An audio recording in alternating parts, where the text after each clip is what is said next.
Oh, dude, Peach, I'm getting so worried, man. I'm worried that no one likes me, and no one's going to want to come to Court Cousins night on Thursday, February 23rd and hang out with us. What? Why are you so worried about it? It's going to be great. How can people not want to come to Court Cousins night? I mean, we've got stuff to raffle off. You're going to sit in the lower bowl at a discounted rate. You're going to be hanging with us. We're going to go on the court after the game. You get to climb up a ladder and cut the net down. I've got my piece here from when we did it last year. It's an awesome time. It's an awesome time, man. Plus, they're going to want to interact and hang out with us. Look, I'm not going to pump up my own horn here, but you're pretty awesome. People are going to want to come down there. They're going to want to pet that hair. I mean, you shouldn't be worried at all. I don't think you have to do anything else. So you don't think we need to add the special K treatment? I don't think that's allowed. That's definitely not allowed. Welcome, everybody, to Court Cousins, episode 36. My name is Kyle. I'm joined, as always, by my cousin, my co-host, Jason the Peach. It's a good show. I'm not going to say fantastic. I'm just going to set the bar at like a moderate expectation. It's kind of one of my New Year's resolutions. I don't want to overpromise and underdeliver. Oh, all right. Yeah. But it's going to be good. Let me tell you, we're going to check in with each other, see how we're doing for the Chuma Are You OK check-in. Peach will run down what I learned in the recent stretch of games. We'll scour the interwebs in our social media roundup. We'll play a little traffic light, a trade deadline special of sorts.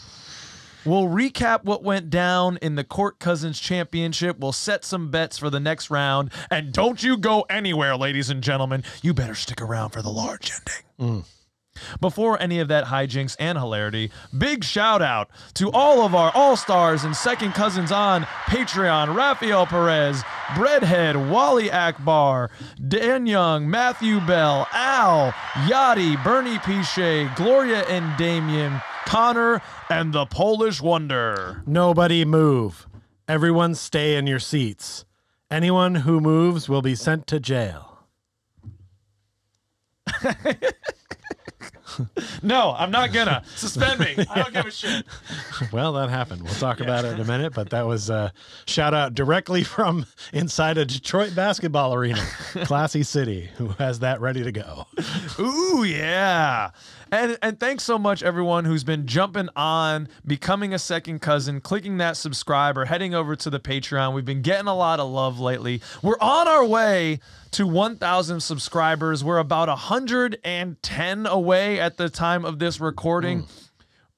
50% of you right now, you bastards, you're not subscribed. Okay. Hey, I remember when we hit 100 and I was excited, not to be, Yeah. ants at a picnic here, but that was exciting. So now to be requesting that many more just to get to 1,000. We're almost there. That's why I have this toque on. It's holding my brain in because it'd be mind blown.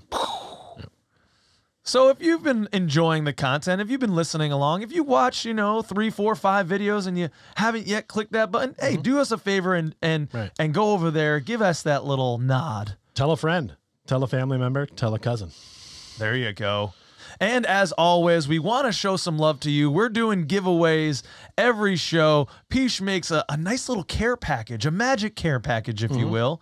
We've got 34 cards in there of selected Orlando Magic people. We don't even know. Do you even know what's in that care package anymore, Peach? I know what's in there. Okay. Yeah, I write it on the box now. It's got some other things in it. Could be some hats, could be some koozies, could be some stickers and things. Correct on all we don't know what it is. All that could be a sweatshirt. We're not sure, but it's in there. And all you have to do, ladies and gentlemen, just comment, engage with us on this episode, and make sure you look, because sometimes we've replied and people don't respond, and then we're just like, well, people are like, oh, I don't want you to know my address, and I'm like, all right, respect. I won't send you this.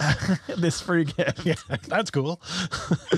And as always, once a month, we do our jersey giveaway for our Patreon members. Just $5 is the lowest tier to get on there, and it enters you into the jersey raffle giveaway. And this month's winner is Buddy Albrechtsen. BA, big W. I got to tell you, $5 to get in for a jersey raffle when there's really not that many people on that wheel. No, we've got like 17 Patreons. I mean, right now. that is, come on, what are we talking about here? Let's do it. And it You played goes scratch tickets. You'll play the lotto. These are arguably the best odds you'll have to win. just buy us a beer once a month. Think of it that way. You're seeing your good buddies, Peach and Kyle, out at a bar, and you're saying, "Hey guys, let me buy you a beer." That's all it is. Yeah. I mean, that's a good way of putting it, because there's a lot of podcasts I listen to. If I saw those guys, I'd be like, "Hey, let me Let's get you have a beer." combo. Right. Yeah. But we don't live in your area. But so. but Peach, if the good people out there, our second cousins, do want to buy us a beer in person, you know damn well I'm not going to be refusing.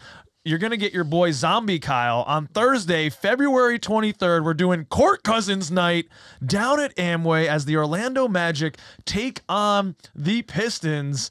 And that just got a little saucier, didn't it?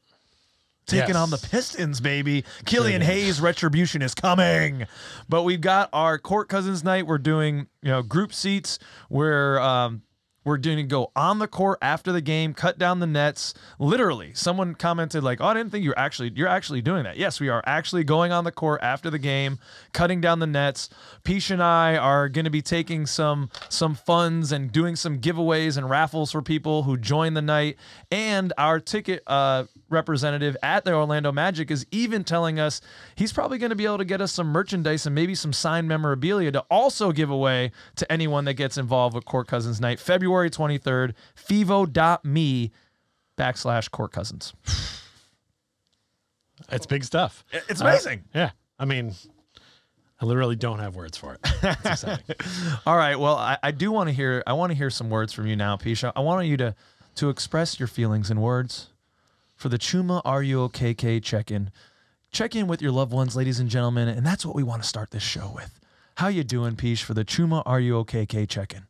Well, with all due respect to Mr. OKK, I think most of the sports world this week turned their thoughts and prayers towards wondering if DeMar Hamlin was going to be OKK. So I've chosen this, and actually this is not accurate, because by the time this foundation, I think it's over 3.5 million right now that it stands out for donations, which is incredible. It's been great to see the outpouring of support from people from all communities, all sports, non-sports, cities that, we're fans of, we're not fans of. It's just sort of everybody kind of came together there, and we all kind of like started to realize that it's really bigger than sports sometimes. And these guys are putting themselves on the line out there. The modern day gladiator, as someone said, kind of putting themselves out there. And I think it was a very jarring situation, I think, for everybody. But as a Bills fan, it hits a little harder. And we're glad to hear that he's finally doing well, and that the first thing he asked was if they won the game. Which that was amazing, dude. I think made us all smile for the first time about this topic in a while, which is great. But it also shows the spirit of this young man, which everybody around him said, he's that kind of guy. And so it didn't seem like a lot of those people were close to him were super worried, because they knew the kind of guy he was and the fighter he was going to be. So continue to wish him success on coming back. And for me, that made me feel a lot of vibes this weekend. So that does that week. So that it really did kind of encompass my week. I'm glad to know that he's doing better going forward. And it's just one of those things that happens in sports, but it makes you think about a lot of stuff in your own life and everywhere else, and how just the littlest thing can sometimes go wrong. And I think we all get those moments throughout life, and hopefully they don't result in something as bad as this. And just, check in with your loved ones, check in with everybody. Definitely check makes in me people appreciate in general. every moment, when you see someone who's in the apex of health, presumably, an athlete, a pro athlete, where something like that, almost, a cardiac arrest happens in an instant. And thankfully it looks like, he's going to pull through, but it does make you really appreciate things. Yeah, absolutely.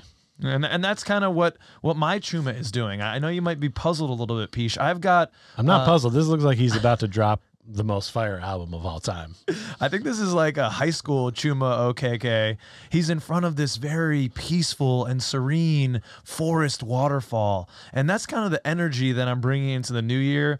I'm trying to just be gentler with myself, be a little bit more focused, a little bit more present, a little bit more grateful. I'm not setting any crazy New Year's resolutions, but kind of connecting to what you said, definitely trying to appreciate the moment and go down that gratitude list more than I go down that comparisons list, because that's where I get into the negative mental gymnastics. When I start comparing things, myself to others, this podcast to others, anything in my life, myself as a teacher to other teachers, that road of comparison is no good for me.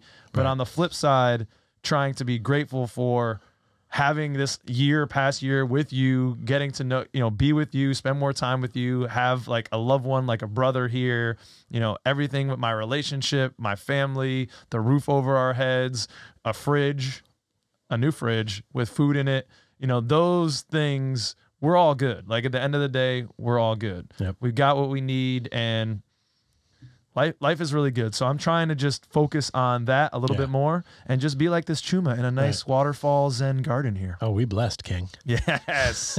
Yes, we are blessed. But absolutely. You don't need to not worry about this program, because I think that this podcast can't really be compared to any other one. There's no other cousins in the state of Connecticut doing an Orlando Magic podcast. So I don't know what you're comparing us to. That's true. We are outside the box.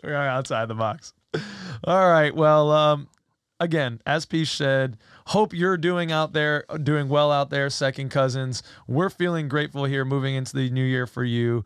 Check in with your loved ones, talk to your friends, get real about how you're doing. Do a Chuma OKK check-in if it helps, So we've had a recent stretch of games, Peach, and even though I'm the teacher here, Peach now leads the class to tell us what he learned in this recent stretch of games. So please, Peach, drop some knowledge on me, sir. Well, it's not on my graphic here, but as I'm thinking about it, I'm realizing that this is another one of those times where, okay, we just won a game last night, and full disclosure, we have not played the Thursday night game yet as we record.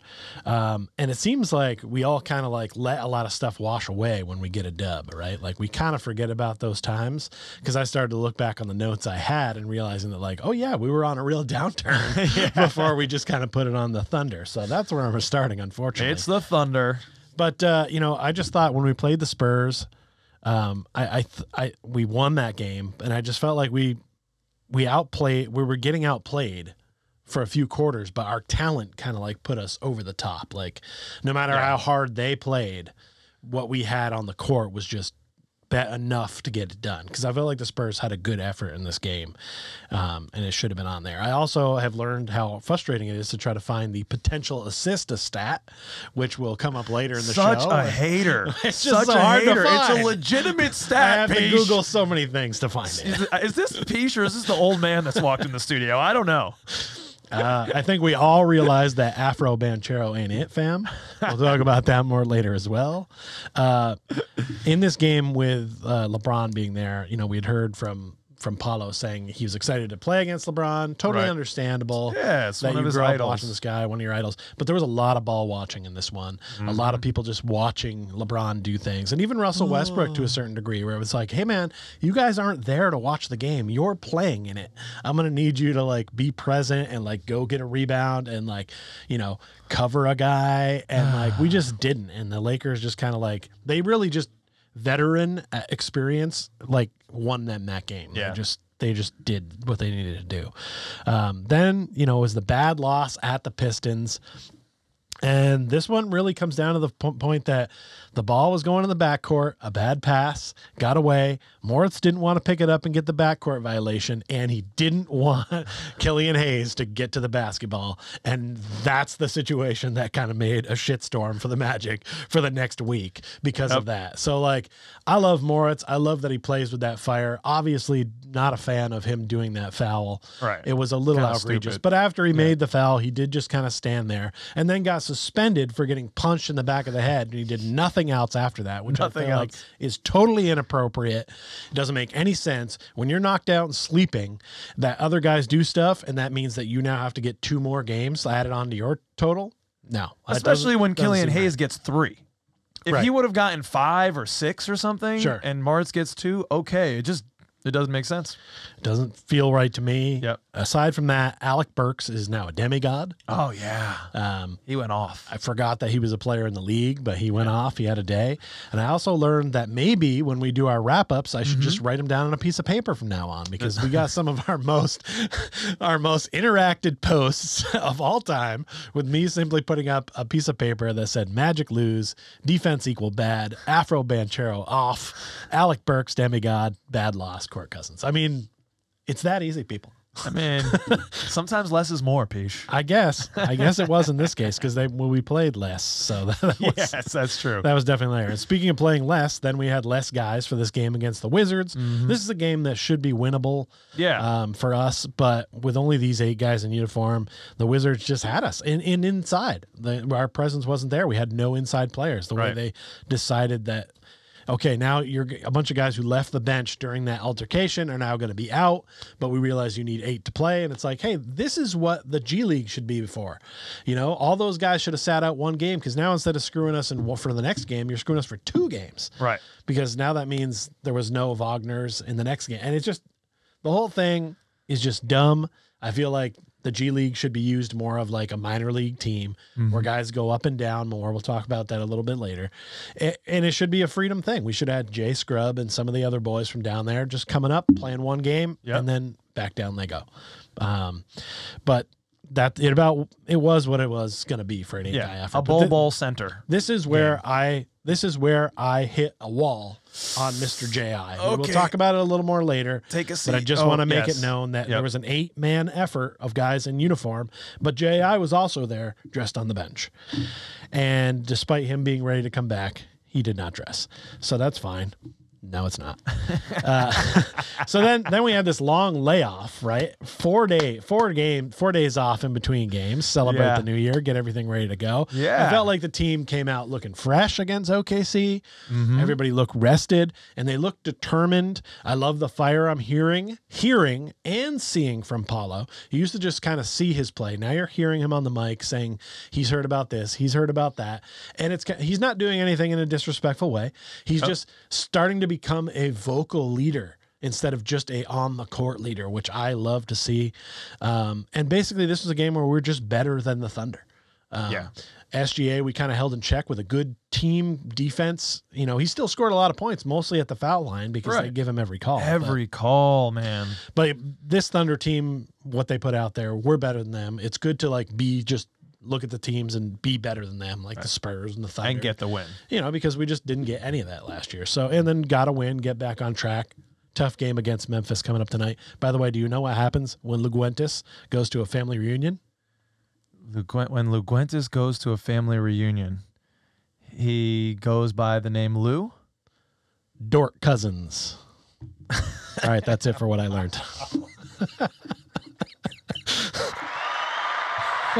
Sat on that joke a while. Wanted to say it in real time, but saved it. Okay, now it's time to get some fan involvement in the social media roundup, where we scour the interwebs looking for your tweets, twats, and posts about our beloved squad, the Orlando Magic. Make our jobs easier. Throw us an @court_cousins Instagram and Twitter to send us a post you think is intriguing, insightful, or just downright hilarious, and maybe it will end up on the show, like these ones right here. Wouldn't be a social media roundup if we didn't have a Welt God in here. This one's from Instagram, Jeff_Welt God. Yep. And just, he put into a meme what all of us were feeling and thinking here. We had the Afro Banchero, you know, letting the braids out, just rocking the hair, as it were. Right. And that's Bruce Wayne. Regular man. And then under that, he comes back with the braids again, and he's the Batman now.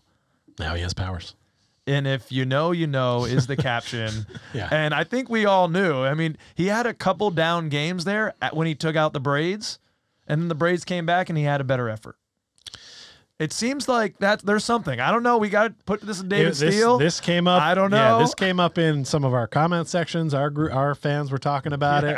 You know, we got our boy AC/DC Barber down there on this. Yes. And he was like, let me see if I can get on this. Next thing I know, I see him in the braids. I'm thinking, I don't know, man. Maybe we did something. Well, I don't think it was. You're just connecting pieces. Yeah, I was gonna say we're just connecting pieces. Everybody already saw this happening.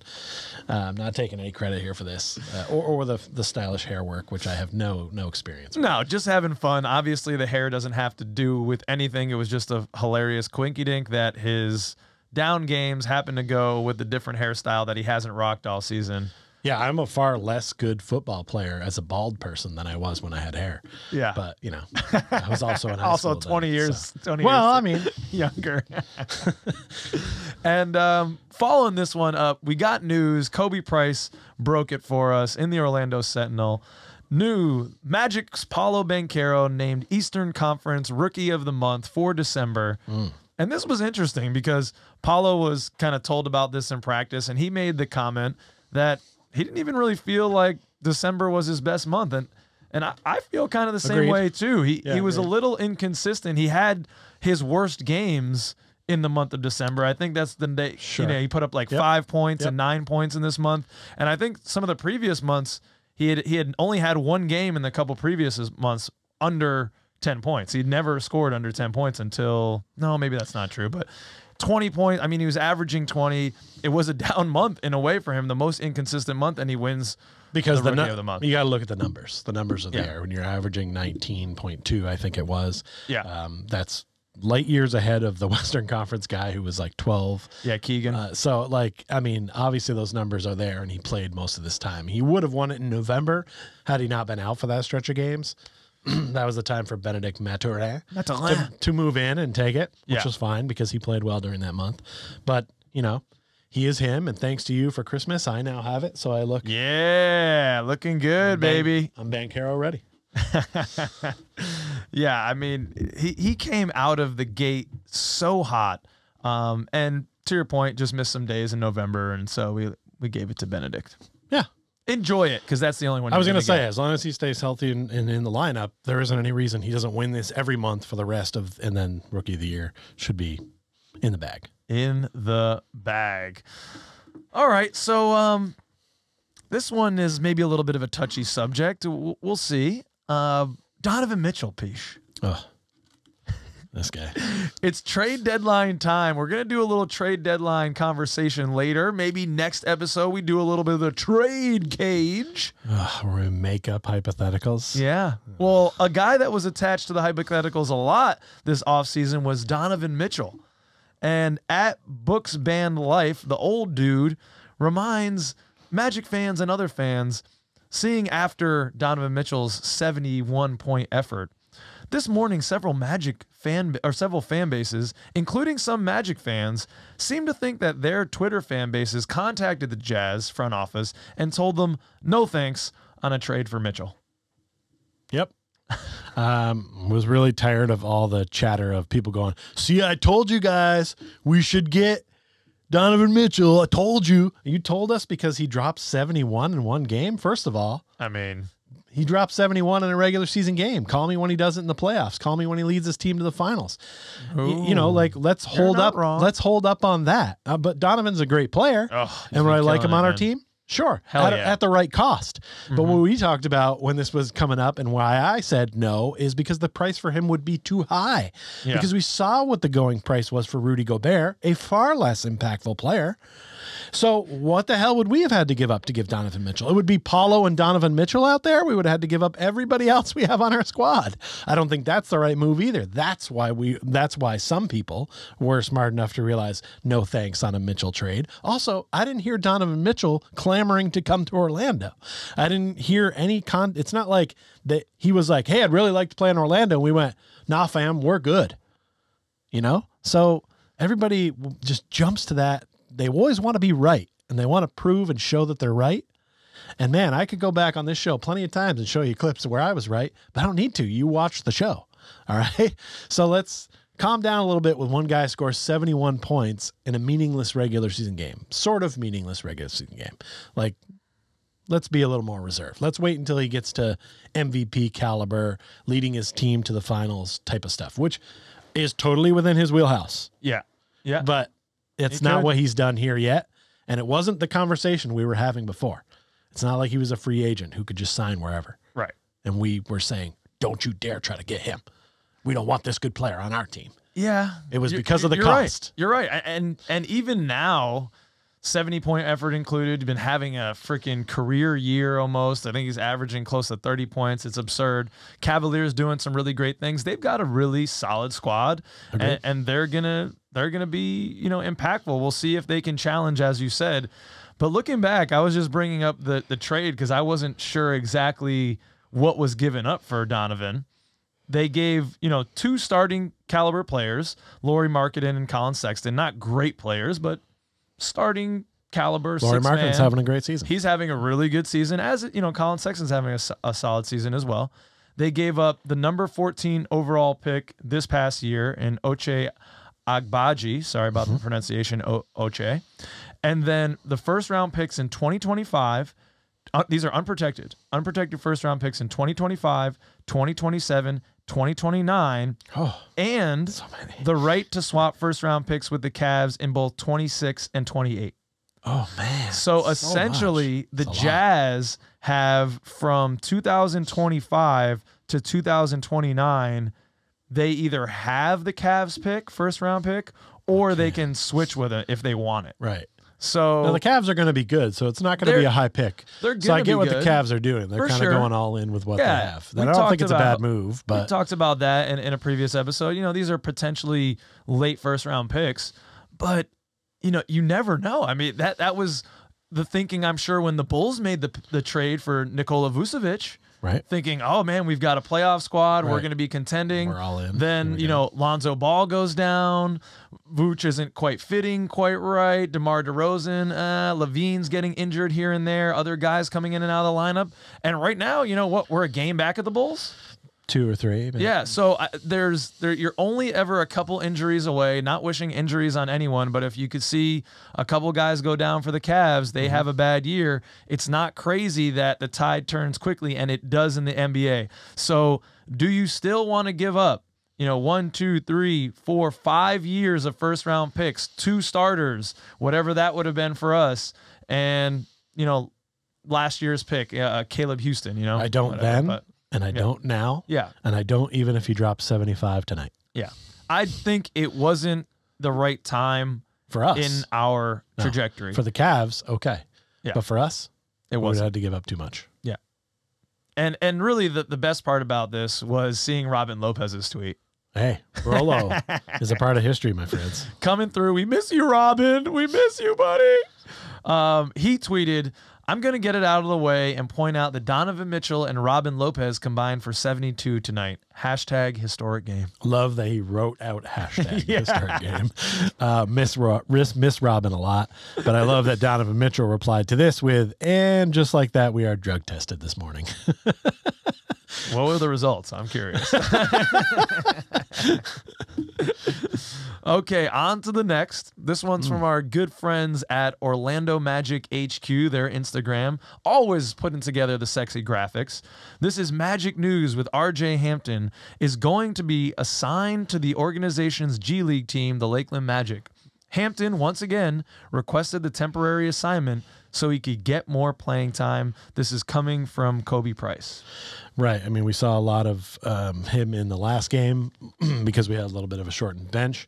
But I think he realizes that I'm not going to see a ton of playing time, so let me see if I can just go get in over here. And I love that he recognizes that, hey, I'm not going to get any better sitting on the bench, and I need to get minutes however I can get them. And if I can't get him up here with this squad, I'm going to go ask to be doing this. And everybody seems to be kind of mutually cool with this agreement, which is nice. I think that RJ's shown a lot of improvement just from what I've seen with his time with the Magic. And I like what I've seen. And I feel like if he can continue to go down that path, I think he should be getting minutes now. We're still both confused as to why he doesn't. But I think he can be a good piece for some team at some point, and it doesn't look like it's going to be us. Because it doesn't seem like we have any interest in putting him on the court for whatever reason. But we'll speculate more on that later. Yeah, but we'll talk about I just love RJ. the mindset of the idea of him being able to go down there and then come back up, as I spoke about earlier. I feel like that's what the G League should be for. It should be getting some guys some minutes, getting them some playing time, having guys be ready to come in when you have a shortened bench situation like a suspensions or injuries that you can pull guys up and play. Yeah, I mean, it used to be called the D League before Gatorade started sponsoring it, and they changed it to the G League. And I think that D stood for developmental. It did, So, but it also sounded bad. Like, these are players. You want that they're not D in the A League. League. They're not in the B League. They're not in the C League. These are D League guys. So it had a negative connotation. I think they wanted to change it. So yeah, the G League is weird. It does, it does still, I'm sure, have a negative connotation for guys that are competitors that were drafted as highly as RJ and in the league, and then having, swallowing the ego and the pride enough to go down. I am most stunned by this development with RJ.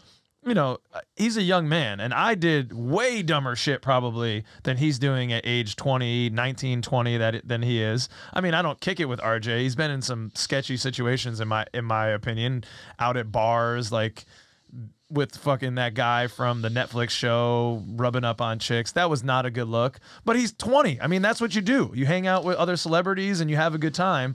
But was it the mindset that I necessarily wanted on my favorite basketball team? Probably not. True. And did I write off RJ a little unfairly as like, I don't know if this guy has the mindset. I don't know if he has the maturity level or the focus to make it on this squad. I think I did write him off a little bit too much. Yep, and I'm kind of moving that back. RJ, I know you're a big listener of the show. I just want to say, man. Well, it's Pops is. You've really, Grandpa, Pop, man. If you're listening right now, your grandson has impressed me with the way that he has handled this situation. We're still unsure what the hell happened. Right. We probably won't ever know, but with our organization. If Pop calls you again, you got to ask him. Well, maybe we'll give him a ring and see if he has the dirt.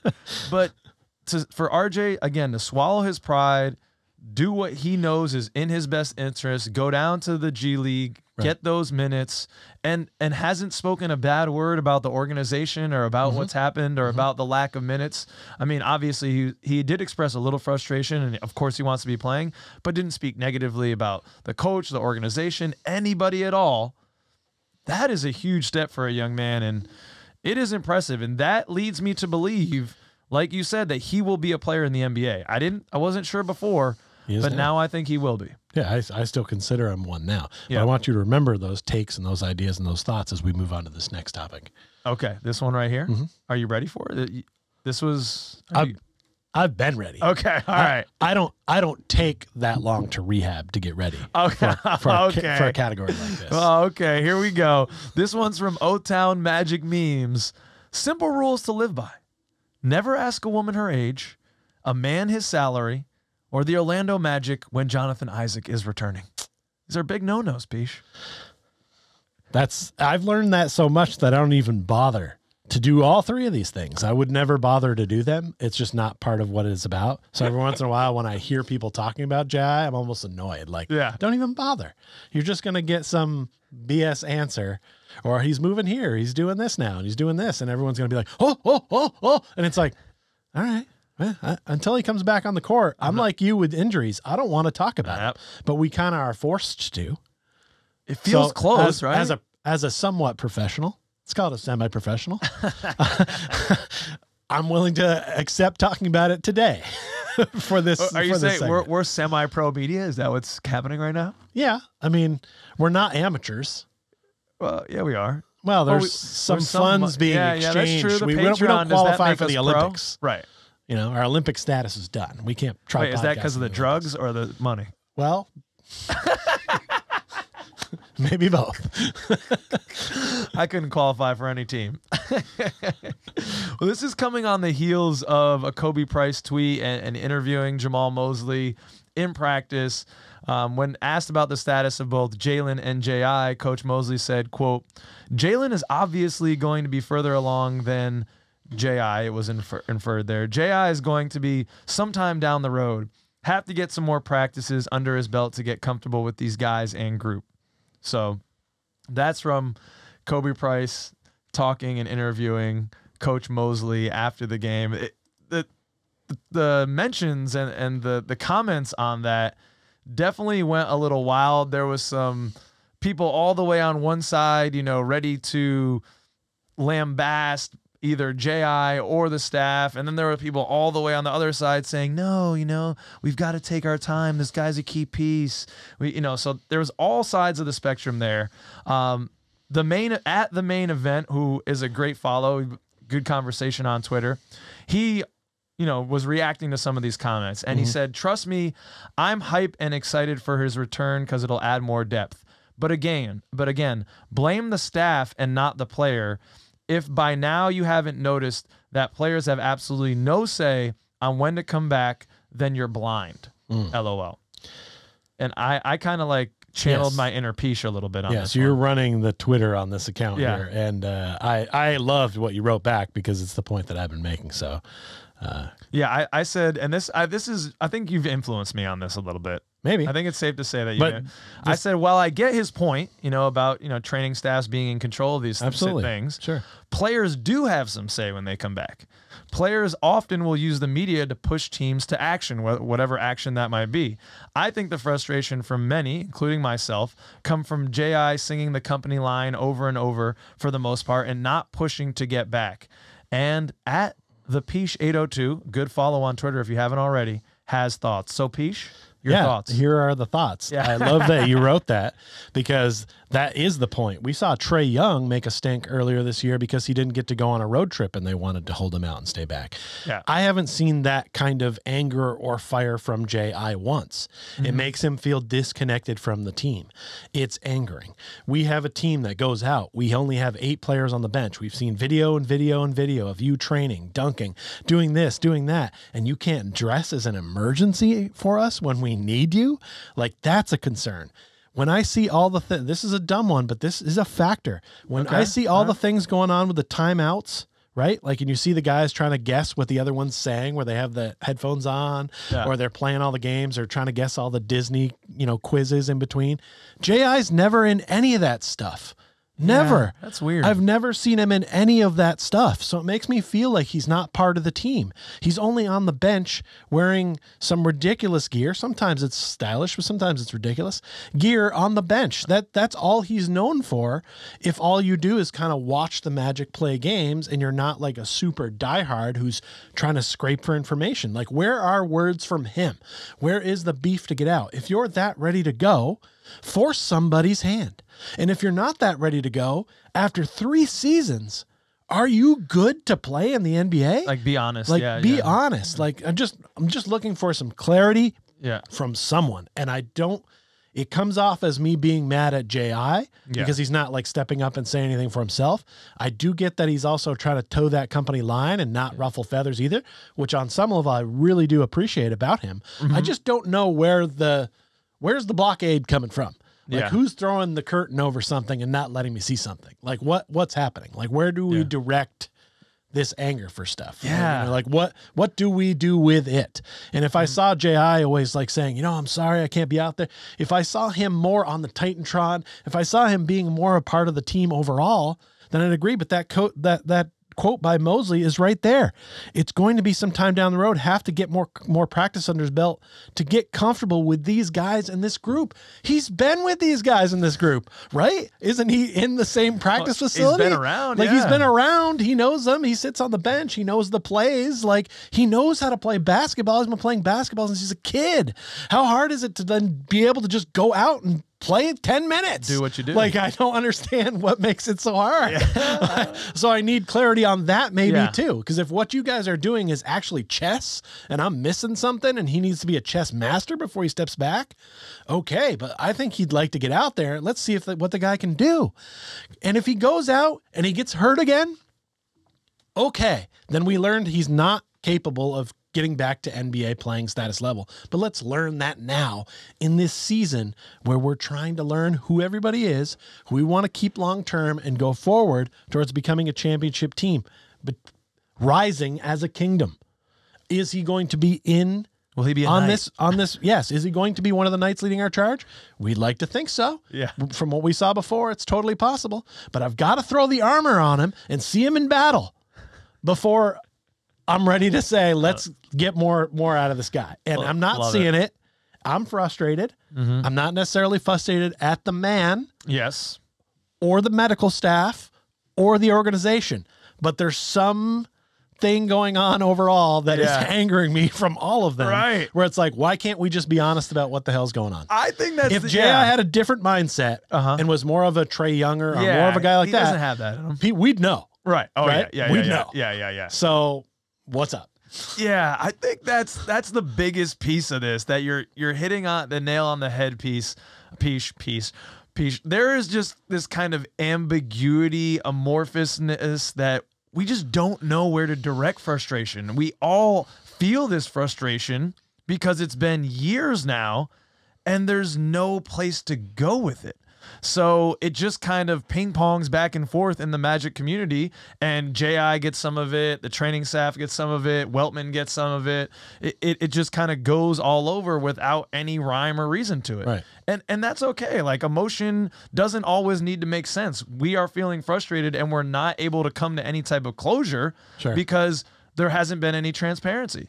And I was having a conversation online with someone today on Twitter, and I apologize I don't have your handle on top of my head here, but he reposted something from March 22nd, I believe, of last year, when all the reports had been JI's been ramping up. JI's been ramping up. He was supposed to come back, and then he had a setback that was described as a minor setback, where he had like a small surgery that was just kind of deemed this overly cautious thing, no big deal, to just go in there and make sure this is fixed, for good.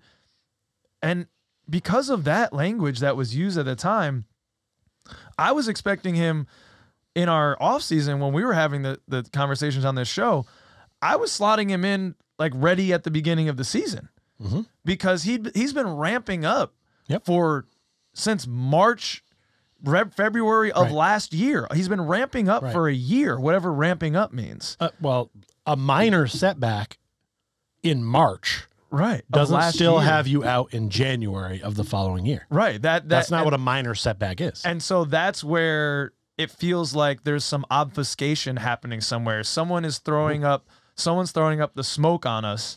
And I think there's a little bit of that, again, that anger that I have. Let me not speak for other Magic fans, although I feel like I can in a way, because I've seen this sentiment out there, that we feel like we're just kind of being misled by our front office, being misled and just fed bullshit by the team. And because of that, we're just kind of like throwing up our hands. We don't know what to do. And that's why I made my pact to not talk about injured players. And look at us, we've been doing it for 5 fucking minutes. So let's move on. Is that okay? Can we get the hell out of here? I'm good with it. We're just hoping to see JI come back and step into the squad. That would be fantastic. We'll see what happens. Join the team on and off the court, JI. There you go. All right. So we're getting close to the trade deadline. Early February. It's coming up, I believe, February 6th. And so to prepare ourselves, Peach proposed that we play a little bit of traffic light with Would We Trade 'Em edition. All right. So we're going to list some players and some things, and we're going to either say green, that's going, baby. Yellow, have some caution, slow down. Or throw the brakes on, red, no way. First thought on the yellow, if I can hear the yellow again. Yep, here you go. That sounds like the drum beat at the beginning of the Full House theme. Oh, episode 24, Full House. Go check it out. That was one of your first best. Great. That's when I was editing. learning how to mask things that was a Final good Cut one. Pro. I like that you had that one ready. You knew exactly what I think episode it was 24. Go check it out. The opening is Full amazing. House, it was called. Yeah. All right, so we'll toss out a player, and then we'll say, are we green? We're ready to let them go. Yellow, we're not really sure. Or red, we definitely want them to stay. We're not willing to trade them. That's how it's going to work, Peach. Okay, first one. Yep. You going to start, or am I going to start? Terrence Ross, Peach. You go. Green. I agree. Yep. Are we done? I'm done. It'd be nice to get something for him. Yeah. I don't think he has a ton of trade value as much as he may have had in years prior. But it seems like the move. I mean, when I'm talking about all this stuff, this has nothing to do with who I feel about these players as a man. I may like them. I may listen to their podcast. But when I'm thinking about building a championship team, I'm trying to think about it from that aspect. Like I'm playing the video game and I don't have to actually go tell these guys, hey, you're cut. Hey, I'm moving you over here. It's about like trying to build the best team because we want to succeed on the court. And we know to make those steps forward that there's going to have to be some loss along the way. So for me, it's definitely green for Ross. He said he wanted out last year. He said he wanted out in the off season. Then it was like, he was like, maybe this team's going to be better than I thought. Maybe I'll hang out. Like, yeah, I'm not really sure. Like, forgot about that. If he really wants to like play or not. And like his play shows up the same way too. Cause he's about good every 5 or 6 games. He'll be good. And I need somebody that's more consistent, especially as a veteran on our team. Like I need a more vocal veteran leader on the court than Terrence Ross personally. Well, if you want some trade value, we could just send the tape of the Oklahoma City Thunder game. Right. As long as only teams that play, go to Oklahoma City and see, hey, he had a nice game against you guys. What do you think? You want to use this on a regular basis? Like that's what you have to do. You have to find those teams. Yeah. Again, this is very impersonal.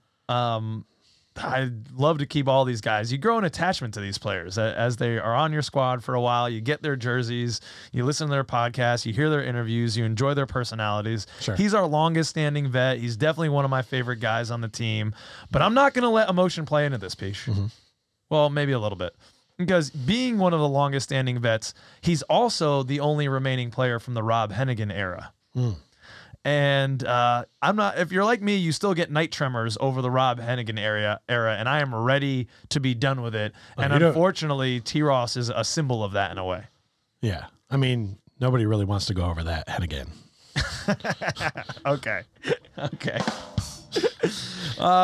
But, I have this maybe unrealistic expectation that the torch can return to form. Yes. And I have some of these ideations and these memories of the teams, the Vooch, Fournier, T-Ross team when he was the 6th man and he'd be in at the end of the game, hitting some game-winning shots, hitting some shots, sending games into overtime, being clutch for us, putting up 20-plus points per game, putting up 20-plus points in a quarter.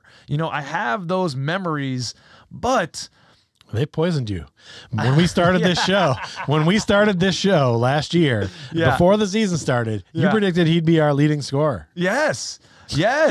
I thought at the beginning of last season that as the veteran, he'd kind of move into the starting lineup and pick up a little bit of the scoring punch because, last year it showed out too. We did not have scoring.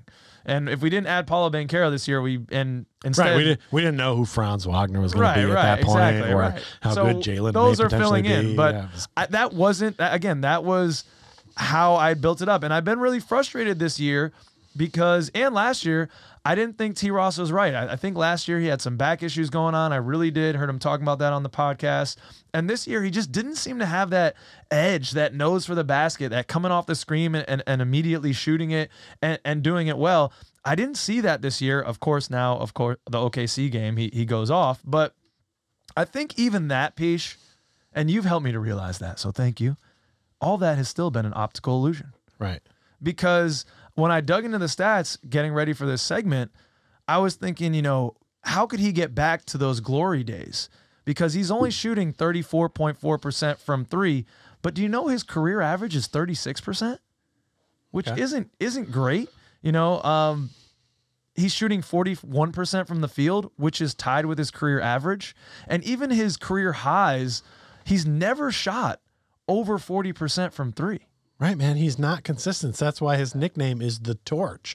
Because sometimes he lights up and goes on fire, but other times there's nothing there. Yeah. And nothing burns. And that's part of why I've always not really been a huge fan of his game, is because there's no consistency to it.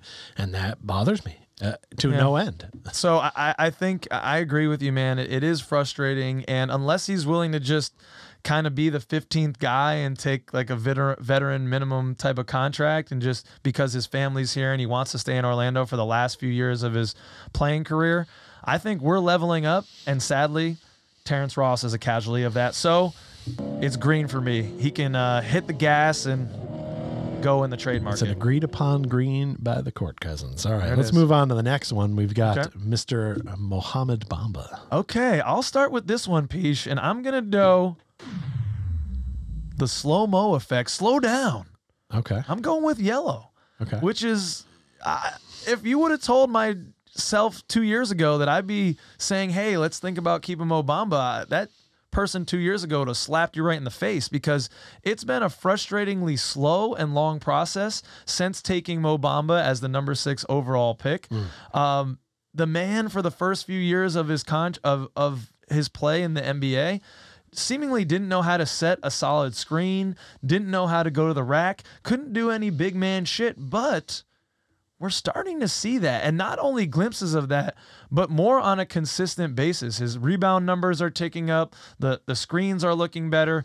Even though he's still having some problems staying vertical on defense, that looks much better this year.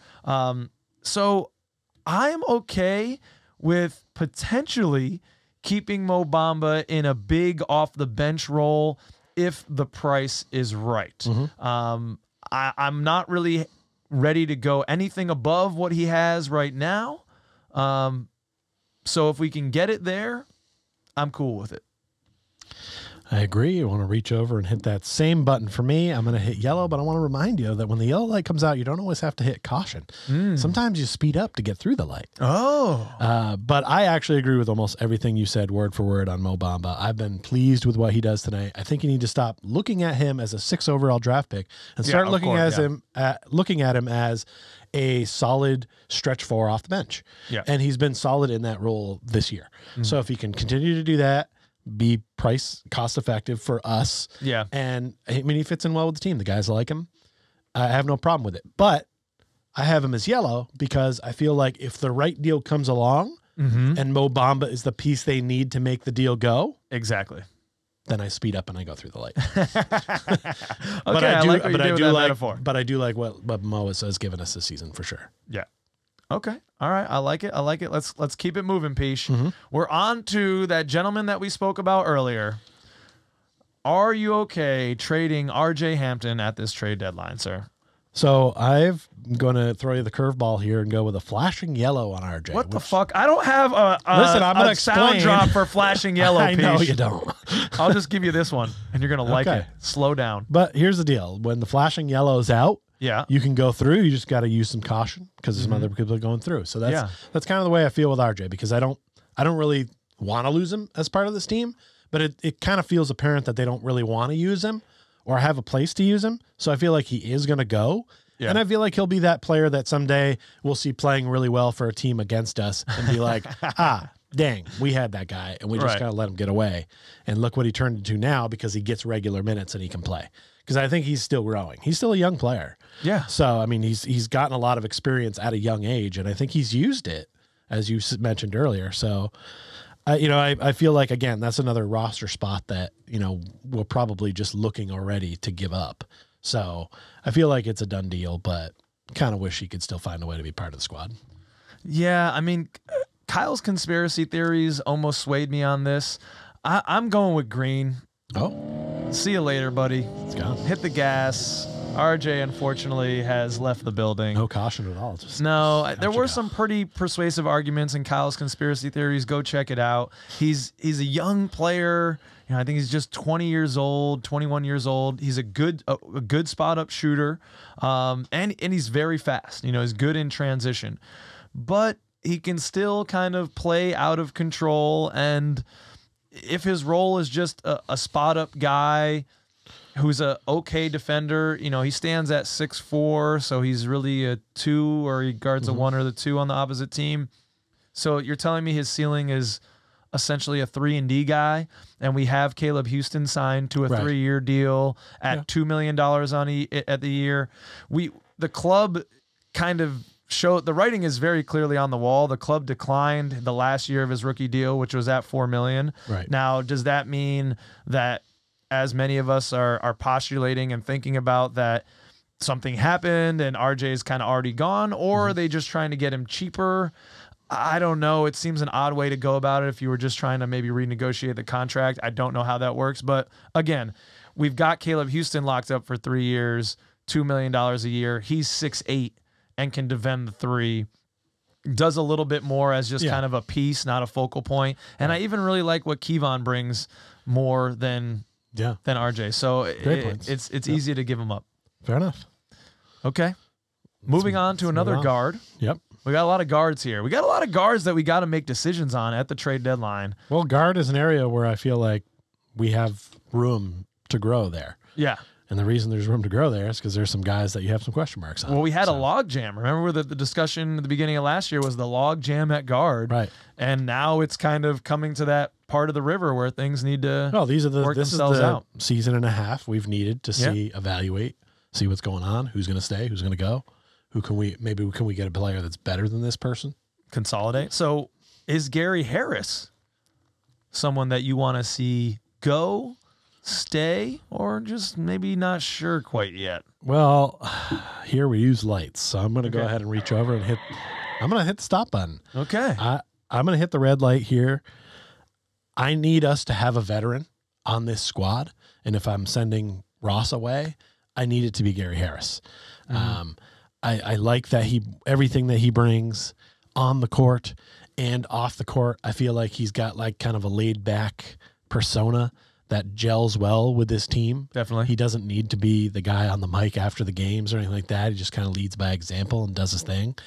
And we need one of those guys on our team. I don't care. We got 15 dudes on our roster. We need one guy who's played like 6 or 7 seasons. One. Yeah. So I would like it to be Gary at this point for what we're paying him and where he can fit in on our squad. I think it's a good fit. Again, I think if somebody calls, they have a fantastic deal for us and Gary Harris is the stopping point. All right. Yeah. Maybe we or just more wait, likely maybe just we wait for the red light to turn green. Yeah. More likely he's not the stopping point, but he's the money that makes it work or something like that. Right, Yeah, exactly. Because I don't think some team's going to come and request Gary Harris. He's a very good player though. He is, but I think if he's what makes the money right or the head count right. Yeah. Okay, but that depends on who we get too. If we're getting a veteran player in exchange, I may change my light color. But, you don't sit at red lights forever. They eventually turn green. So at some point. Well, I'm not stopping, Peach. Okay. Because I got a yellow light. It's got the yellow.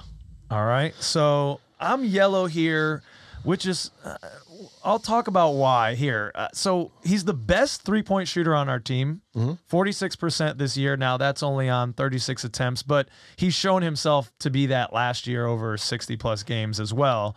One of the best NBA, one of the best cornermans exactly, ever. And he doesn't even have to cut people. So what? It's a boxing reference. Okay.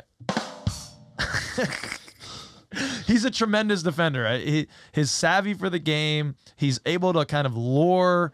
He's able to lure the offense into making bad passes, stepping into lanes, getting steals. I mean, he was a key piece of who we threw at a guy like SGA, who we're probably going to see against Ja Morant. All these dynamic guards in the league. He is someone that can get into the body and play defense without fouling, which is just tremendous. He's a smart player. He doesn't play outside himself. He doesn't really get ahead of himself. He's he's been helping us big time with the shot, but he's got some stuff off the dribble as well and a little bit of bounce. He can throw it down on you if you're sleeping on him. This would be a red. I would hit the brakes, Peach, because all those things that I just described are a fantastic player who could be a key piece of a playoff team as we continue to grow. The only reason that it's yellow is because our boy Gary Harris, the reality of it is he's just had an injury-plagued career. He's, the highest he ever played games-wise was 76 in his second year back in 2015-16. Last year, pretty good effort, 61 games, not bad, but you're still missing 21. That's, a quarter of the season he was out. The year before that, he again played about 60 games. So, 2019-20, 56, 2018, 57 games. So he already missed a bunch of games this year, probably the first quarter of the season. Do I want to pay Gary Harris, who's on a 2-year, $26 million deal, first year guaranteed, second year club option? Jeff Weltman, you did a fucking fantastic job. I don't know how you got everyone to agree on these one-on-ones, but good on you. Good on you. He's on one of those, a 2-year, 1-and-1, $13 million a year. As we're built, I think we can do that now. We can do maybe another one of those, but guys are coming off their rookie deals now, and that's part of why we're having this conversation. Right. And as you said, the money might make it work in a trade, but the money might also make it not work to keep him if we want to keep one of these other guys that I think we're about to talk about in a moment here. True, yes. So the next up here is Mr. Cole Anthony. Okay, so I, again, went yellow. Yellow, okay. I'm just straddling here. I'm not ready to go green, not ready to keep him here and put the brakes on it. He's definitely got the best energy on the team. I mean, he's a key cog. It seems that he is giving good vibes and the culture. He's a positive guy for the culture. And if there's anyone I want to chill with for a day, it's Cole. But we said this is impersonal. It's not about that. And unfortunately, right now, Cole still finds himself on the lower part of our team in effective field goal percentage, even 3-point percentage. He's not in like the top 5 of our guys. So it's slightly concerning. And it's even more concerning when you look at his 3-point percentage has dropped from his rookie year. That's not increasing. So turnovers have gotten a little bit better from his rookie year. His field goal percentage, effective field goal percentage, has gotten to be a little bit better. But honestly, I haven't seen that jump that you expect to see in a third-year player, you know, and I'm just wondering if it's going to happen for Cole, if we're going to see that leap. You see him adding a little bit of a floater. I love that if he can continue to do that. But on the flip side of it, man, I get so frustrated to constantly see him get stuck on big men in the post and us to just get eaten alive. He's shown himself to be a guy that really, unless he's on fire that night, can't be on the floor at the end of a game because of the defensive liability. And I'm sorry, Cole, I know you're a big fan of the show and you're watching, and it's something you've worked on. Keep working on it, my man. We're all behind you. We're rooting for you, but it's just not there yet to the point where he can be trusted on the floor at the end of the game. And that's not a player that I'm going to put the brakes on for.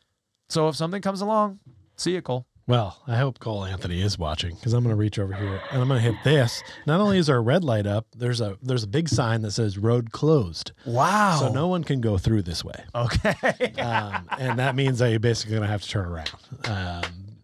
They should not be getting rid of Cole Anthony. Yeah. He is equal parts great yoga session and jumping into a ball pit full of marshmallows. Oh, He brings the fun and he brings the goodness off the court, the vibes that this squad needs overall. And he's improved a lot on offense. And for all the stats and stuff that you're running out there, you know, trying to belittle some of what he brings to the table. Oh, come on. No, I am not belittling. I am not belittling Mr. Anthony. I'm sorry. Well, I had to stand up for myself. Yeah, the yellow light there, sir. I mean, I think he brings a lot more than we thought. And I know that he doesn't like to be seen as a good bench player or a good bench guy. He wants to be a starter. Yeah. And I totally get that. And to your point, if he wants to be that, he needs to make that jump that you're looking for, that you still haven't seen. And will he want to get paid like a starter? He's still, well, he's not gonna. Yeah, that's a. But you know. But he's still a key cog, and I think the wizardry that is coming from Mr. Jeff Weltman, who runs the Magic, ironically, is going to be able to find a way to get him to stay in, because he realizes what a key piece he is on and off the court. And I love him running that second unit, especially with this new version of Bamba that we see. And I'm excited to see what they can continue to do as they go forward. And I don't want that to stop. And I love me some Cole. So even if in my heart I wanted to go yellow, I would knock it back a light just because I love me some Cole Anthony. So yeah, let's make sure that I enjoy nutmeg and cinnamon. Yeah. Right. And we're from the Nutmeg State. I mean, yeah, this we've guy got loves to. We've got to. We got to. What do you think, ladies and gentlemen? Where are you? Are you green, yellow, or red on Cole Anthony? Let us know in the comments. And the last one now, Peesh, this is not a person, not a player we're talking about. This is a thing. So are you good to trade one or maybe a combination of our first-round picks? Oh. Well, I know you're going to reach back to change the things, but you don't need to do it for this one, because I've got I've got a flashing red. Oh, you're fucking. Oh, and look, man, the traffic light is versatile. You're messing up all my It sound doesn't just drops. give you red, yellow, green. It has multiple functions. This is ridiculous. And the blinking red's important. He Peach proposes this. He tells you, okay, we're going to do traffic light. He explains the concept to me, red, yellow, and green. And then he comes out with all these variations. I said traffic light. That's the base red, yellow, green, but I'm using all these other scenarios, which, by the way, makes this segment really cooked, doesn't it? Yeah. I should have known. You're a variant man. You're a Hit the variant green because I'm making this thing go. But this is a flashing red, because flashing red lights, everybody has to pull up, stop, and if it's safe, then you go ahead. And that's exactly how I feel about us trading one of our first round picks, because we're not really even sure if our pick or the Bulls pick is going to be the better pick at this point. That's true. Based on our records and based on the way the lottery works. So it's tough to say to get rid of one, but we're not going to have enough room on the roster to take on two more first round picks probably, or want to incur the price that they are. I love the idea of us trading both our picks together to move up in this draft if we're not in that top three and we really want somebody. And we can get there with that. However, if the trade deadline hits and the first round pick is something that someone needs to get us a star level player, see ya. Mm-hmm. You know, because I don't want to take the chance on us getting pick 7 and pick 9 or something like that, and then kind of being like, well, what are we going to do with these picks? We could have an all-star then now. Like if somebody wants to make a big trade and it includes some of the guys we probably already talked about and this first round pick, then I'm like, hey, if that's what makes the trade go. Yep. I'm going. He's going. Full speed. Full speed, baby. Full speed. I mean, it's reckless. Your point is well taken. We have so many picks. We have all our picks moving forward for the next years. Yep. We've got some other teams' picks moving forward. We still have a Denver pick and the Bulls pick this year.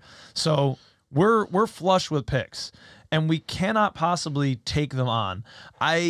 Depending on where they fall, I really don't believe packaging picks to move up to a top 3. We'd have to have like the 4 and 5 or something, or the 5. We'd have to have some really good picks to move up. Might. It rarely happens. So I don't know if it would happen, but I'm more in the line of let's use these picks to get veteran players or players that are established and have shown consistently who and what they can do on the floor. I think we've got our star in Paolo Banchero and our other star in Franz Wagner. I think, when we go to the lottery, people get excited about the lottery, about getting players. The players they want to get are players like Paolo Banchero and Franz Wagner, and we have those guys. You can only have so many max contract guys on your squad. Those guys are going to demand max contracts at some point, albeit they're coming off their rookies, so they won't be like a veteran max contract, but it's still going to require Jeff Weltman to do some gymnastics with the salary cap. So we're going to have to consolidate. And so I need some of these picks to go out the door, and I want to see some things come back for them.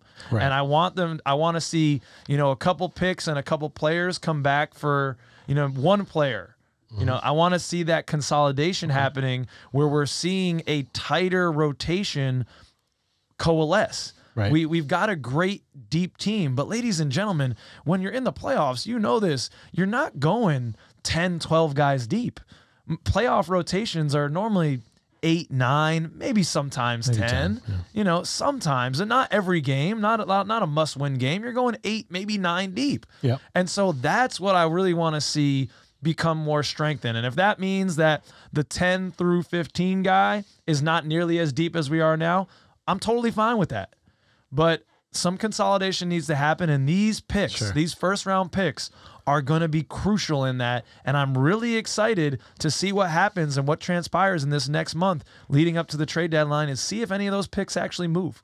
Well, I agree with most of your points. I do think actually getting one of these picks, as long as it's not like, a top 3 or 4, you actually end up paying these guys a little less on a rookie contract than you would like a 10-year veteran who might come in and help the team right now. Right. But they're going to demand a much larger salary. So you have to weigh whether that's worth it or not. And some of the guys we just talked about, if their money's not there, then you have the room to bring in that veteran. That's so a it's great sort of point. Up and down. That's a great point from you, Peach.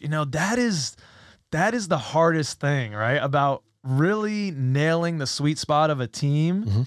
And is this our year to try to, if a guy becomes disgruntled, if you get like a scoring guard, and I'm just throwing this out because he's top of mind, and he was disgruntled last year a little bit, Damian Lillard. you know, a guy of like a superstar or like a Donovan Mitchell this year? Right. Are we ready to take a swing at a guy like that this year, or are we kind of like a year too early for that? And would we be bringing on that veteran guy where Paulo and Franz and Wendell and some of our other pieces maybe need one more year of maturation?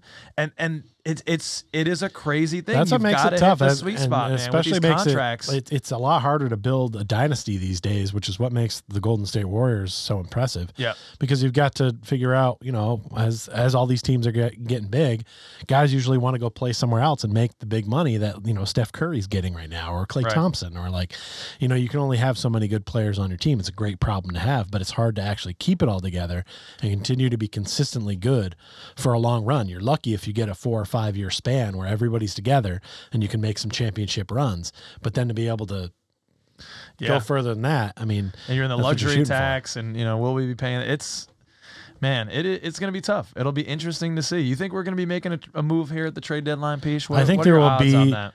So I think there will be at least one move, and maybe this will be for a future Court Cousins championship bet. But I think there will be at least two. So I might set the line at 1.5. Oh, interesting. All right. Okay. Well, stay tuned, ladies and gentlemen. Let us know, let us know in the comments. Do you think that we should be trading some of these first-round picks this year, next year? When is that sweet spot for our team? And stay tuned. Next episode 37, we're going to do a little bit of the trade cage, Peach.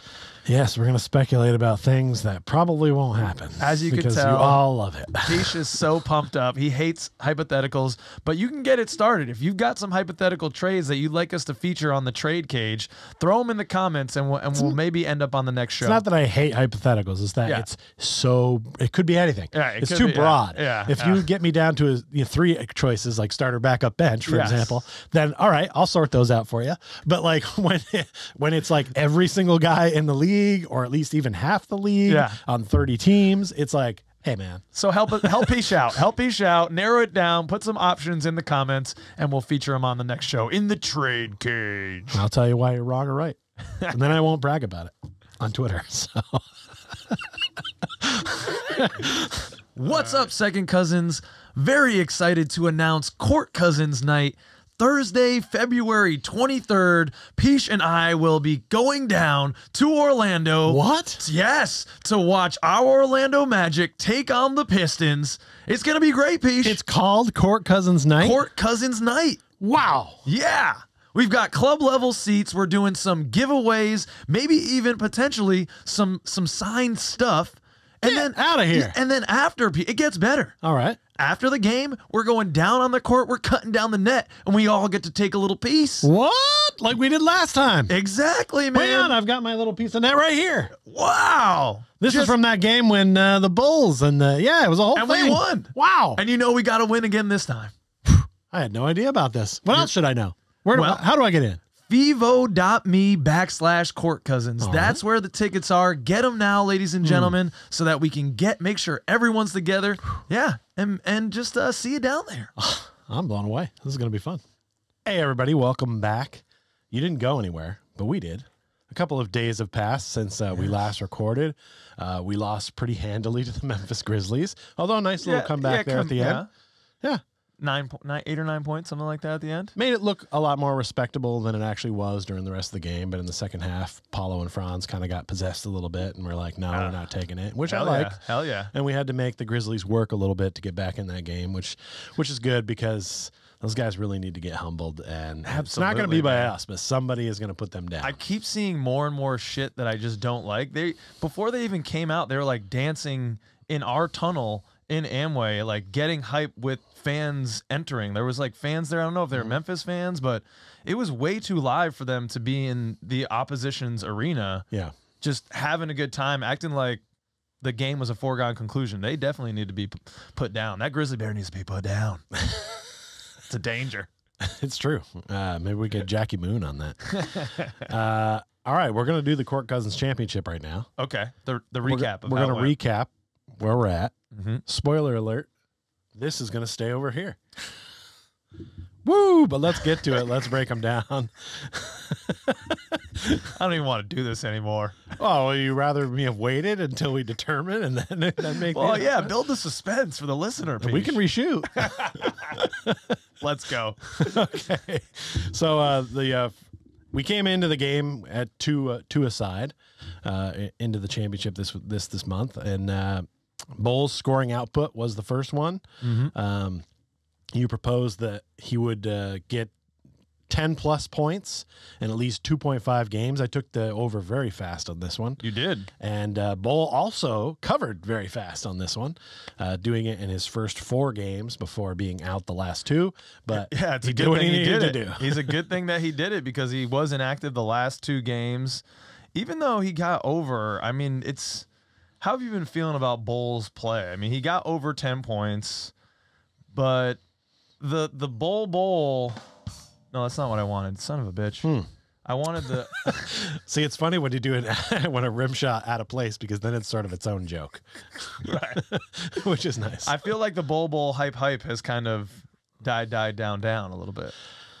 It's died a little bit, but I mean, everybody who likes to make memes or find a play that's easy to show a highlight, they still love Bull because he's going to do one inhuman thing per game, and that's the highlight that you see. So if you're casualing it up and not watching full games, you're probably thinking Bull's taking the league over right now, and you're buying stock in Bull rookie cards. But relax, because I just saw a bunch that are going graded for like $11 at a shop recently, so they're still not going off the chain yet. He's sort of good one game and decent the next, but he's consistently at like a 10 and Yeah, he's averaging in the past 10 games about 10.9 points. Yeah. 6.3 rebounds, 0.8 assists. He's not playing mega minutes. Right. Because it seems like if he's not really hitting or feeling the flow of the team, Mose plays him less. Yeah. Which sort of has been okay. For a while, he was getting starter minutes, and then I think he was producing a little bit more. But now with this reduced role, it's just reduces numbers, which is okay. There's some games where you can tell, oh, this is just isn't going to be a bowl game tonight, and out he comes. And, we'll talk about it probably in a little bit, but like that happens with a lot of our guys. It happens with Cole. It happens with Mo Bamba, where it just like seems like, okay, this is not a night for them tonight. Terrence Ross. Yeah. The major difference is that like with some players like Terrence Ross, he's only good 1 out of every 5 or 6 games. And then guys like Cole only have an off game like every 4th or 5th game. So like you want more guys that are like consistently good and then occasionally have a bad game instead of mostly bad and then occasionally have a good game. Yeah. So like I feel like Bull is doing more good than he is harm. Okay. But I am a little nervous about sometimes, I started the Bull Patrol. Yeah. And I will always be ready to hit the sirens and be on the Bull Patrol. Yeah. But I'm a little concerned sometimes when like he grabs a rebound, a defensive rebound. I would almost always strongly bet he is not giving that ball up. That's like, what I was going to bring up. He grabs those rebounds and it's like black hole bowl. Black hole bowl. That's the only and he thing. just takes it from one end to the other end no matter what. It's almost like he realizes I have the ball now. It's my chance to score. Now, to be fair, he's pretty good at it.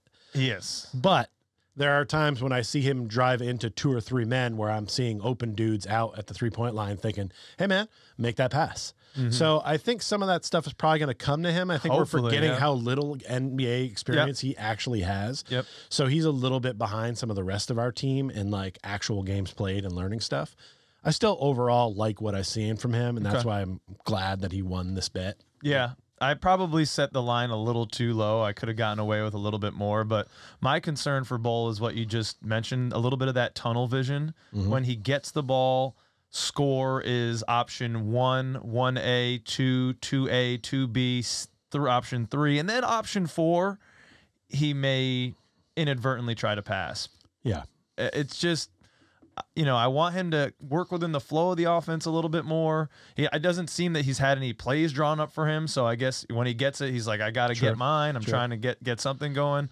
But I'd like to see him, and maybe it's just a comfort thing. So I'll take that. I'll take the peace sign. I'll relax. And I'll just continue to be on the bowl train. Yeah, I think there's no one on the team right now. and that's tough to say, but well, maybe not no one, but he's in the top like 5 guys that like when they put up a shot, it looks nice. Yeah. And a lot of times his shots, if they're going in, they just hit net. Like that, it's a real good looking shot. And so I like to see him shoot because it's such a good looking shot. So it's pure. So like at some point, all this stuff's going to come together for him. He's still shooting 56% from the floor. That's amazing. Which is over half of his shots are going in. Hey, that's pretty good odds. Let's right. take it. I mean, one could argue maybe he should be shooting more, but he is not the focal point of our offense a lot of times, especially if he's out there with Paulo and Franz.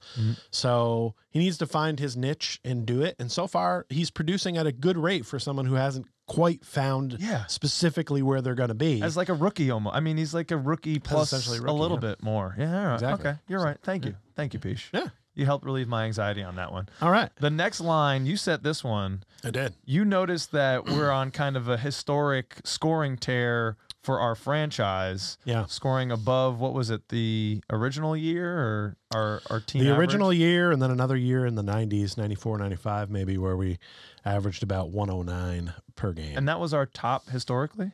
For a top year? historically, yep. Okay. I'm kind of amazed that we're over it or near it. Well, right now we're over it. We're blowing it out of the water. I'm kind of amazed that we're over it right now with the lack of 3-point shooting. Yeah. You know what I mean? In this era of basketball, as opposed to, when the Magic first started, the 3-ball is just so much more prevalent. And especially like even in the Dwight eras where it was put it inside, kick it out, and guys are shooting threes. Like you'd think we would have had higher scoring margins back then. Yeah. Are you sure about this statistic? Hey, man. Okay. Basketballreference.com, man. Okay, all right. That's all your, right. Hey, those are your boys, dude. right? I believe So- you. Yeah, those are my boys. We're trying to be #1 in Connecticut. It definitely is shocking to me knowing all the things that I know, but I see the stats, and to be honest, I see our final scores a lot. And even when we're losing games, we're still up over 100. Like it used to be back in the day that if you didn't score over 100, you're not winning that game. But now you can score over 100 and You got lose. to be over 120 By a these lot. days. Yeah. Yeah. I So- mean, it's crazy. I won this one. I took the over and won comfortably. We were averaged 114 points in the past 6. And then I just kind of got curious. I'm like, I wonder where that stacks up with the league average. So I looked up the league average, and that stands at 113.4 points per game. Right. So we're 0.6 above. Hey, that's a good thing. Just in the last 6. Yeah, that's fair. That's fair. But that is the highest mark in the past 50 years.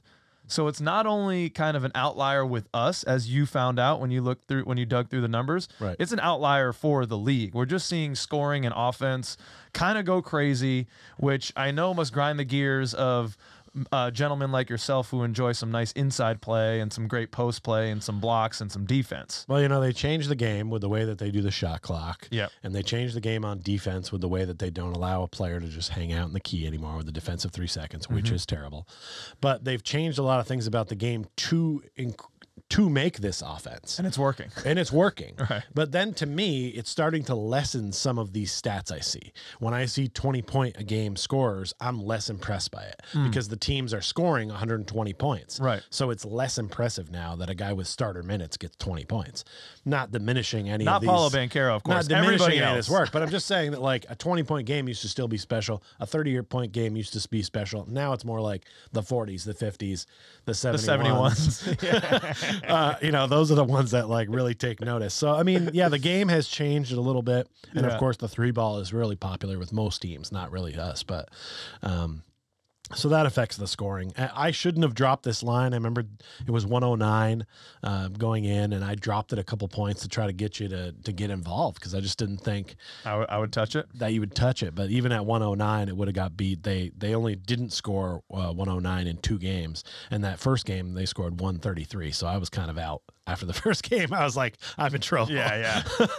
And they gonna screw up they the only got it average. as low as 111 during that stretch. Damn. So it was they're still scoring at a pretty high clip, which is nice. It adds to the historic level. Even when you're a team that's not winning a lot of games, sort of like we were last year and a little bit so this year, at least your team is scoring. You're seeing some positive things. You're seeing the ball go through the hoop. Like in a game where we got beat by Memphis, at least you're seeing a good comeback. Guys are still putting up numbers. I can still bet on FanDuel or whatever betting device you're using. I can still win some bets. Degenerates can still get bets covered. We can still cover bets while losing. It's a little bit of a silver lining if you're a bettor out there. Yep. The next one, not about scoring, was about Markelle Fultz and Peach's new favorite statistic, the potential assist. Still one of the most bullshit stats that exists. So I hate it. I hated trying to find it all week. I tried to figure out where I was. I did not know. It looked like Markelle was doing great. I still feel like he did pretty great, but I took the over because I was confused by the stat, and I lost because he only got 10.3 and the line was 10.5. So this is a weird one. I actually think when I was looking at it that Cole actually had more potential assists during that stretch. Let's see. But, you know, a lot of our guys, like we've talked about in the past, are not catch and shoot dudes. Right. You know, we have a lot of guys that like to kind of create their own shot off the ball. And I think that hurts a lot of our assist numbers, especially from our point guard guys who are, you know, are getting in and passing to this guy. And then maybe that first guy's not shooting. He's passing to the next guy. It's kind of ambiguous. It hurts some of those stats a little bit. But. Yeah. So, you know, the reason I set this line is because as a Markelle Fultz supporter, as a Markelle Fultz what? Mark. Is it okay? You're a Mark from Markelle. Yeah, kind of. Yeah, for sure. Yep. I'm excited about his play. I'm expecting to see his play continue to increase and improve, and especially in the assist numbers. You know, I'm following on FanDuel. I'm trying to take the over on assists. It started at like 4.5, then it's up to 5.5. Now it's been around 6.5, and I think that's more where it should be. I'm probably going to keep taking it until it gets probably 7.5 or so. I expect that on a daily basis from Markelle, but he hadn't really been delivering. Mm-hmm. And so that got me to thinking, well, is it maybe just because guys aren't making shots, and that's what led me to the potential assist? Right. Because that's a way that we could still, you know, demarcate improvement from Markelle without seeing that assist number go up. Demarcate. I think the emphasis was on the wrong syllable on that. Demarcate Cousins coming at you, number 11. Anyways, it has gone up. It has ticked up. He ended at 10.3. Yep. So we are seeing some improvement in his potential assists. Went up 1 since I looked at this 6 games ago. Didn't he actually have 9 actual assists in the last game? I mean, that helps. So, yeah, we're getting the real assists. Right. But to your point, we have a lot of guys who do like to score in isolation at times, or he's getting the hockey assist. Mm-hmm. I'm still not seeing Markelle at that level that I expect him, and I think there's much more to come from Kell. All right, we'll see. Yeah. Okay, the last one that you said, we haven't done this one in a while because it hasn't really been a talking point. We've just been getting L's in the mail. Mm-hmm. But we said it. We said total wins in the next 6 games. You said the line at 3, and it was just over or under. And if we pushed, it was a tie. And that was nice of you. You left the door open for me. That was a very gentlemanly thing to do. It was open. You know, my only child syndrome has been kicking in. I keep losing in this Kirk Cousins championship, and I just want to quit. Okay. Like, I don't like this anymore. I'm also an only child, but it doesn't bump me. Nah, well, see, I don't know. I don't know why. I need it. I need it my way. I'm a sore loser. I don't like to lose. Okay. I'm working on it. But I've been losing for a while. It's tough. I mean, you had it all summer. Well, yeah, kind of. Sure, we didn't compete for it, but it still was over on your side of the room. Now it's got a nice spot on the shelf here. I dusted off, by the way. Yeah, that's very nice. Yeah, you're right. I mistreat it. You're a much better host for the belt. But I think we're going to have to revisit how we do the championship going forward. But which we are. And if you have any suggestions for that, put it in the comments. Let us know. We're trying to think of how we can make it more interesting. Are you compelled by the Kirk Cousins championship? Is it a part of the show that you look forward to? Do you care about it? How could we spice it up? He's being really nice. He's saying, come up with a way so that I can compete with this man. And actually win the belt for once in a while. Right. How can it be more in my favor? Give us suggestions in the comments. Go. Yeah, we're going to take a break this week while we go on the West Coast roadie. Seems like a good time. And then we'll come back with it next show. Right, because I won't be awake for most of the games. No. But, you know, this one was disappointing, Peach. Mm-hmm. I looked at the schedule that we played with this one, and it was San Antonio, Lakers, Detroit, Washington, OKC, and Memphis. Yeah. And I took the over of 3, thinking we'd get at least 4 or 6. Yeah. San Antonio should win that game. Lakers, they have LeBron James, but they have no depth, should win that game. Detroit, definitely without Cade Cunningham, should win that game. Washington, I respect Washington maybe more so than some folks. They're a quality squad. I didn't really expect that one. OKC, I expected us to get that win. And then Memphis, that was sadly a foregone conclusion. I know we can compete with anyone, but if I'm looking and postulating and prognosticating, put it down as an L. So 4 out of 6 easily. We dropped 2. I mean, the Lakers and Detroit were really disappointing. When it comes right down to it, because I gave the 3 as the line, and if we only won 3, it was a push. With the way things shook out, I knew that if the Magic won that game against the Grizzlies, I would lose the belt. Yeah. On this weird technicality that I built in to try to make it fun, and it worked. Yeah, because it did come down to the end, and I hate retaining on the loss. Because I didn't choose the under, I would not have chosen the under. I was amazed that we just had that kind of. It was almost like we had that good win streak. Yeah, we had that long break. Then we had the issues with the Pistons, and that kind of took some guys out of the lineup. True. And that really kind of those are things you can't really plan for. But it just seemed like we were a little flat there for a while. And I think after the break, a good game against OKC, kind of a tough game against Memphis, but a good comeback.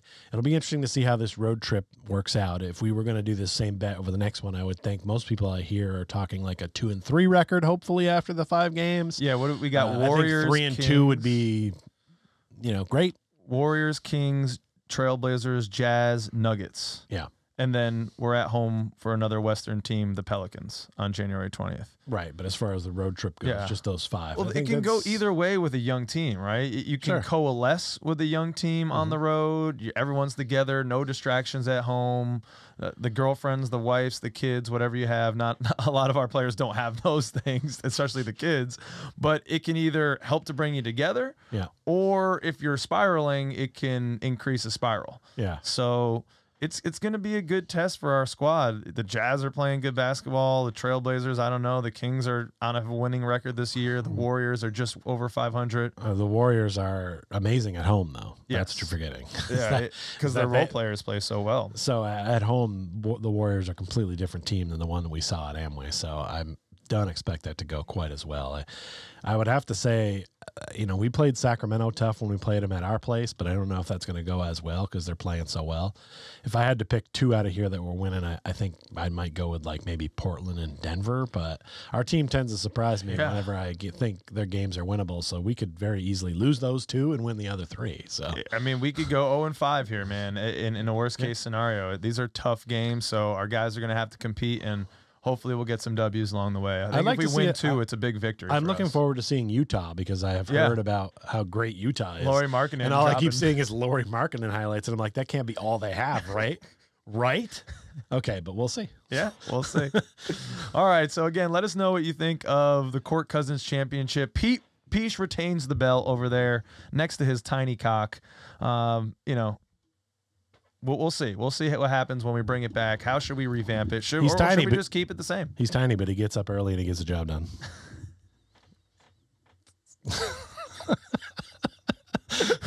Don't go anywhere, ladies and gentlemen. Stick around. We've got the large ending coming. But again, another shout out to all of our Patreons. They're the fuel and the engine of this Bowl train. Shout out to Rafael Perez, Breadhead, Wally Akbar, Al, Bernie Pichet, Matthew Bell, Gloria Damien, Yadi Connor, and the Polish Wonder. Those are all our all-stars and second cousins. And, we've got Court Cousins Night coming up. You saw the ad for it. We're really excited for it. Want to see you all there, hang out with you, build some more of that community for us. And, yeah, we've got a lot of cool experiences with that. Yeah, what a great opportunity this is to pay a reduced rate to sit in the lower bowl. Yeah. Be a part of our group. Be a chance to be in on some stuff that they're going to give us to raffle off, and go on the court after the game, cut the net down. Last time we went down there, we ended up talking to David Steele and Jeff Turner for like 10, 15 minutes, which was awesome. That was not part of the plan, No. but it just sort of happened. So it was a good time. You could be a part of that when we do that. Come join us. You're not going to get a better deal than this. Fivo.me/Court Cousins. Hope to see all you second cousins out there. Let's do it. You ready, Peach, for the large ending, sir? I am now ready because I have clicked onto that screen. Cue the music. All right. Moritz, he got knocked out on the bench. Have you ever been knocked out? I've gotten a couple concussions. Actually, once in youth basketball, taking a charge. Man, I took. Okay. And they called the foul on me. Oh! I was planted. I went straight back. There was no review back then. I was knocked out. Wait, were you in the circle? I don't know. I'm not sure. I didn't even know that much about basketball. I went back in the game, though, Jonathan Isaac. I went back in the game. Oh, look out. No concussion protocol in Wakeman Youth Sports. Oh, man. Nathaniel Hackett, he's the. They tell me he's the coach for the Denver Broncos. At least used to be. Are we a happy Peach today? Yes. Okay. More people need to be fired, or have their really large contracts that wear number 3 on their jersey. Oh. Yep.